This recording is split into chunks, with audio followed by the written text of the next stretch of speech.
ورد عالم كالصومالي بأن لو يقانا صومالي بينو كناهي والله صومالي بينو كناهي أما وين كرامتنا ويراتي صومالي هل كان يكتغان هرقيس يكتغيان برعا يكتغيان وحوي وحسكو ليبيا شرعي مركو كو قادانيو يوروب يا مريكان wuxuu sheeganaya inuu koonfur ka yimi oo aanay nabadi ka jirin ama gabooyu sheeganaya labadaana uu dulmaya waa macdaalad baasaboorkii Soomaaliga lagu safraya xajka lagu tagaya hargeysa maxaa laga duulay inta soo diyaaradood inta soo baasaboor Soomaaliya waradeena waxa weeye dana badan baan naga xidhan dana badan baan isku xidhannahay dad walaalaabayna colaadaynu iska dayno aan colaadaynu iska dayno yeena beenta isu sheegin waradeer qolo kastaaba waxay nidaamkeeda ha wadato ma diidayno iyo maamul iyo si wanaagsan loo maamulo لكن أمد علاض لا دحدغ ايو هلا جوجيو صومالي ولاله dadka shacabka ana wara dulmiga diida waxyaabaha aan arkay waxa kamid ah runtii aan doonay markasta inaan idin la wadaago waxa kamid ah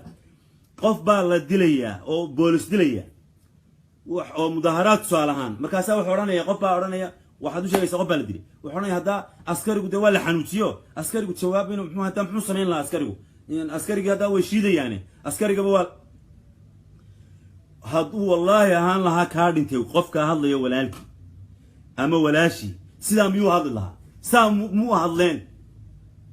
qof baa la dulmaya la xiriyo wuxuu leeyahay sharciga miyuu ka soo horjeeda sharciga la waafaqinaya dawladdu way saxsan tahay dawladdu waa sidan dulmi noocaas ah qofka ilaa ay ku dhacdo markaas oo dhanaya way ilaa ay isaga taabato walaalki taabato reerkiis taabato laakiin wariyaan dulmiga la isku raacin dulmiga hala diido beenta yeena isu sheegin si cad baynu isu sheegina si kaleera aynu isu sheegno runta aynu isu sheegno yeena beenta isu sheegin wanaag baan u wadaa Soomaali oo dhan baan wanaag wada anigu wanaag baan u wada Ilaahay baa igu beeray burco oo aanan ka bixin oo aan ku noqonay oo reerkaygu joogan oo dadkaygiba joogan oo aabahay ku aasan yahay xabaalaha loo socdo hoteelka City Plaza marka la tagayo midigta ka qabanaya ee deerka loo sameeyay ee hoteelka nasteexo ka sokeeya aabahay Sheekh Muuse Caldon baa ku aasan markaas aad oranaysa maalin kasta igu hanjabay saxarig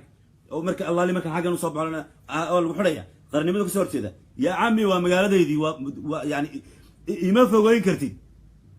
wadankayga xoog baan xeel aad u jecelahay leeyga xigsanaye xijir baan u qubaya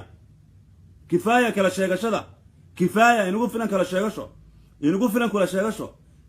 kala sheegasho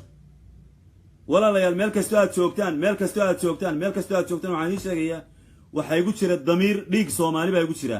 oo muxuu ahay nool oo dhaqaaqaya wallahi alazim waxa weeye waan awoodi kar waa inaan dantayda kaliya raaco cid dabada iga wada ma jirto dantayda kaliya waan